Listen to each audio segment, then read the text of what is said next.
gosh. fragrant. Wait a minute, Very beautiful. Greg.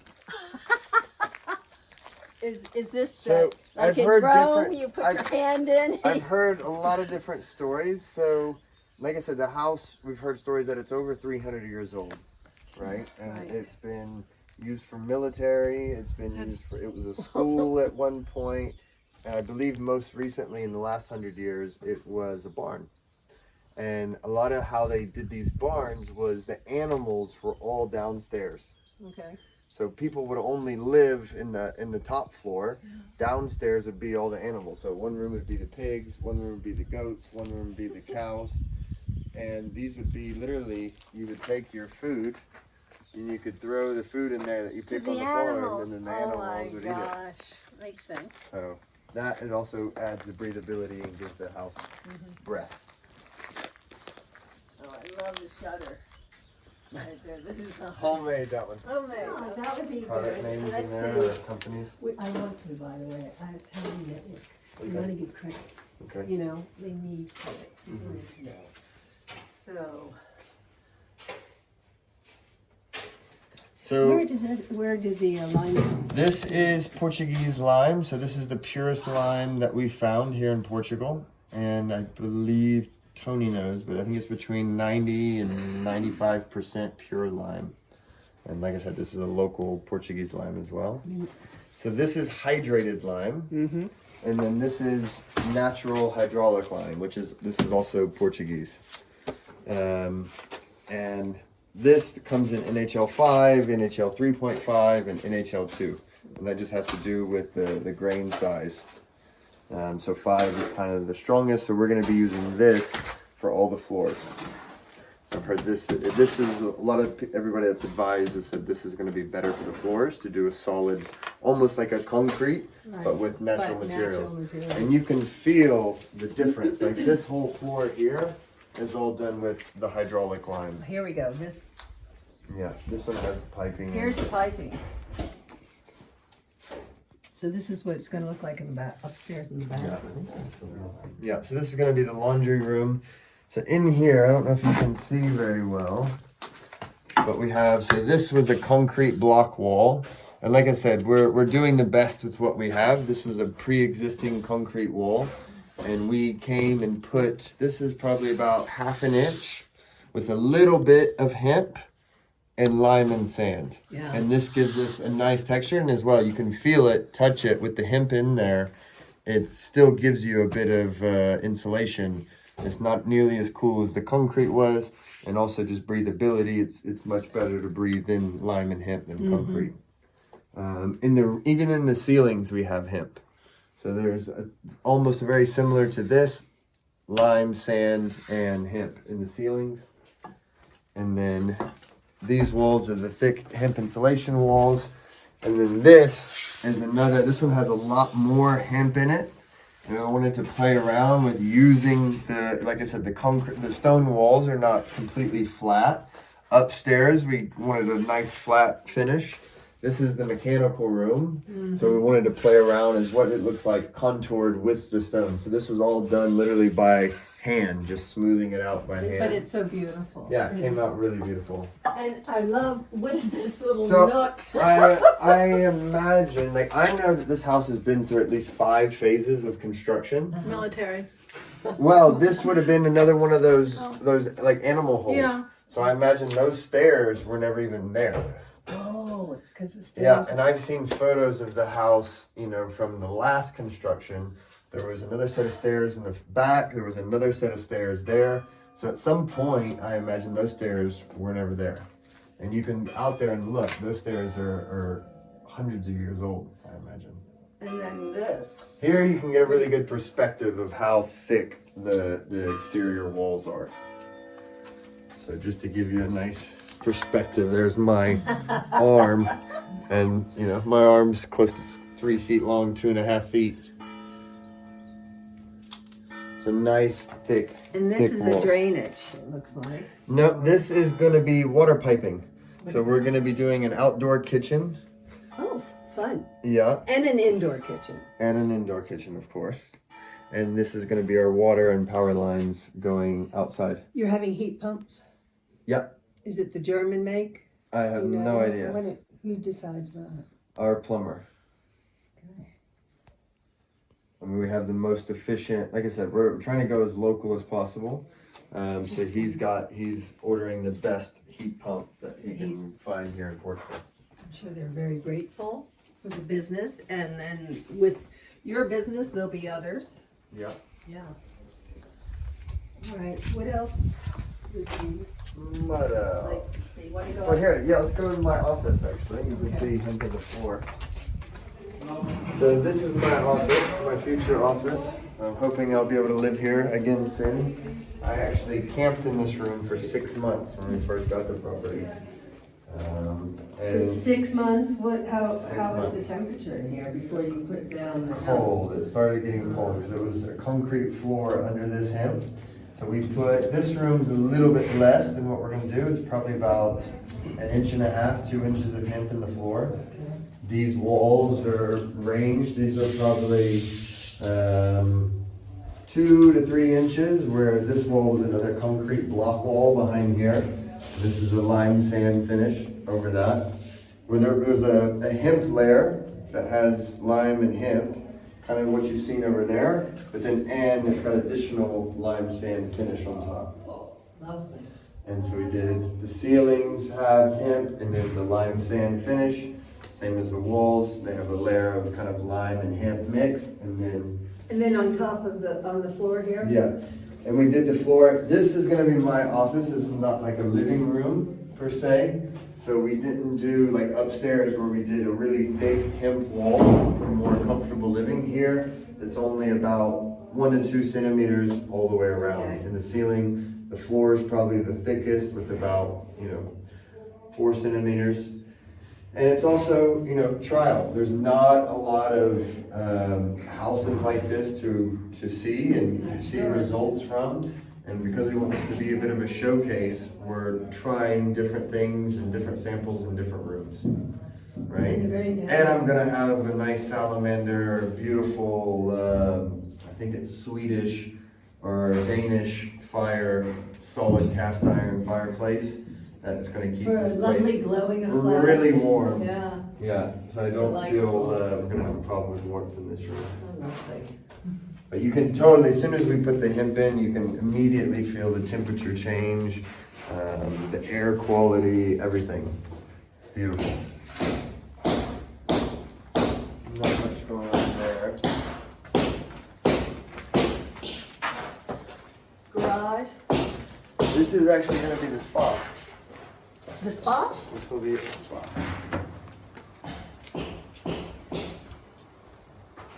Can't feel it now. Yeah. But it's here. Mm.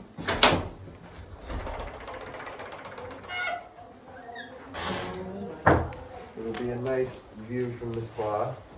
Nice green little view where we'll have sauna, massage room, bath, some infrared saunas, cold plunge, all the good fun. And this wind chime is just a beautiful charm. Nature's giving you a nice song. Yes. I have a similar one up on my it's on the window. A welcoming song. These are tuned to a harmonic frequency. Really? Different. These are tuned, you feel the harmony and the resonance in it. They're actually tuned to musical notes. And you can get different ones at different notes. Eventually I'd love to have them all over the place.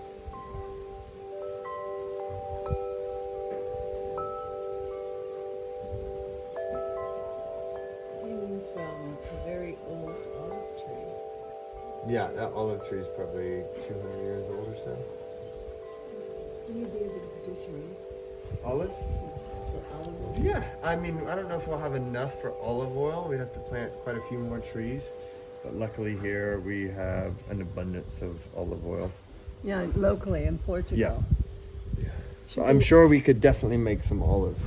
We haven't tried yet. We've been more focusing on the house than the farm, but one day for sure we will have some homemade olives.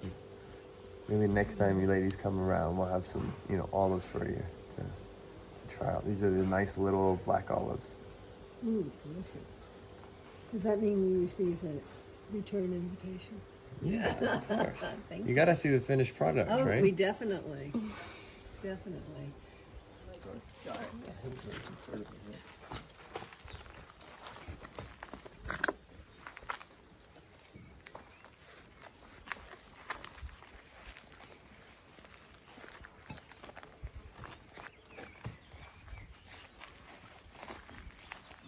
So our goal here is to have, really create a lot of food for the farm. The farm produces the majority of its own food, and also having, food all throughout the year. Not just having, okay, we only have food 1 or 2 months a year, but really planting a variety of fruit, berries, keeping a variety of vegetables growing.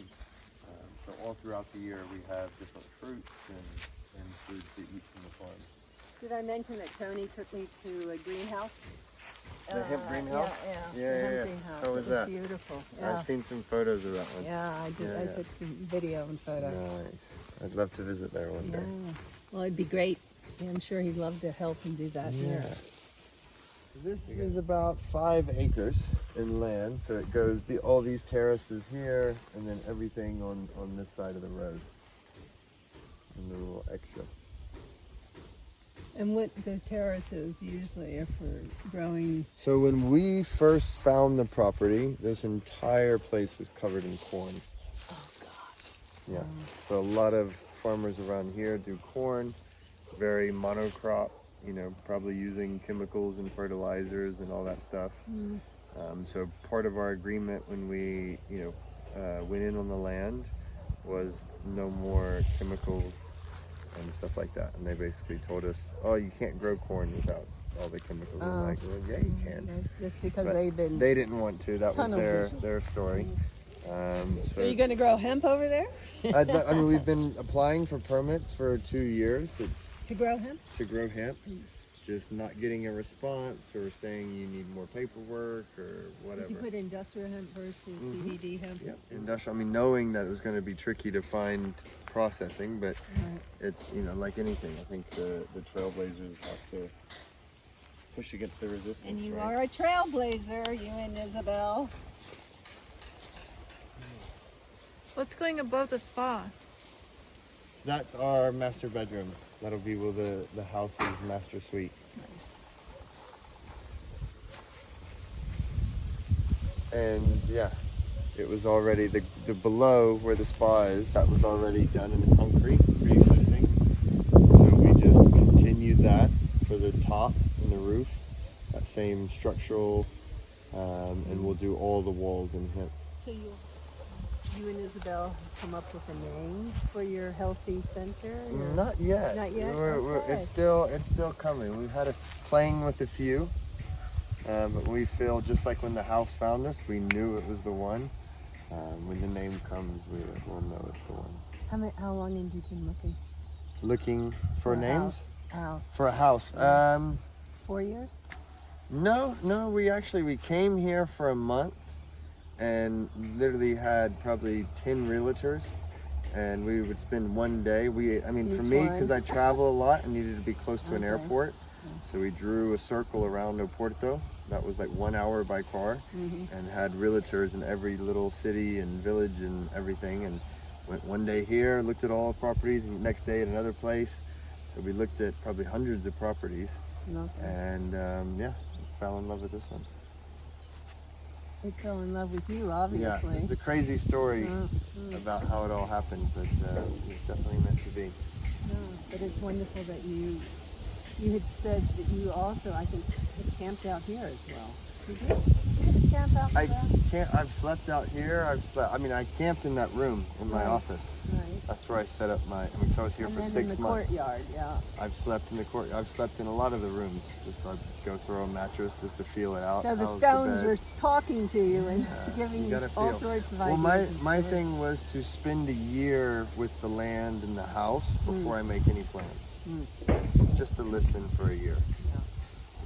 And again, pay now or pay later. I think a lot of people feel like, oh, it's too much time. Like, why don't you start now? And it's like, Well, because I'd rather listen and really feel out, see where the sun rises, the sun sets, how the wind blows, how the temperatures through all the seasons are, and then really get a feel, and then start making plans from that, rather than just coming in without really knowing much and just start saying that there, moving this there.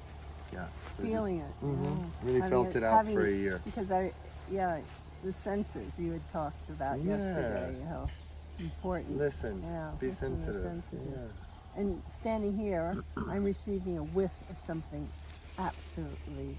Whiff, you're Marvelous. probably It's a- whiffing a little bit of this. Oh my God. We'll Is find it? where a good whiff point is? So this is an orange tree. Oh You my can gosh, see- the orange blossom. Yeah. Joe Malone, that's my, This the orange one, blossom is my scent. if you were here right before I was just traveling, these guys my were God. all loaded. I mean, you can see all the fruit that's on here. All of these were just loaded with flowers. And I mean, you could, this whole terrace here just was fragrance as anything. I love orange blossom. Oh, look at that. Oh, here you got a good, There we are. just stick your head anywhere in there and get you a good orange blossom fragrance. It's amazing, huh? It is one of my favorite smells. Yeah, I just purchased some more from Joe Malone. Did you? Oh my gosh. Here you go. Do you want to smell a nice little orange blossom? Yeah. And then today, so this is off right now, Right. but there's still always a trickle. But so this is off. There's just a little bit of a trickle, so the water. And then there's a canal where that line of trees is in the middle. You can kind of see. That's a canal. There's another one that goes along the side of that wall, and then there's a couple more up So top. you've got terraces there. Yep. Yeah. Mhm. So that's So yesterday was our water day, so Marco had the water going on all the different terraces. So we found this one rose bush that was here on the farm over there, and then one day it was just covered in these beautiful pink roses. My wife fell in love. The fragrance was incredible that was coming off. So we ended up just doing some cuttings, and now we have hundreds of these roses all over the farm. Just by doing some cuttings and then planting them in the winter and the fall, and then now in the spring they're starting to blossom. So in a year or two we'll have roses all over the place.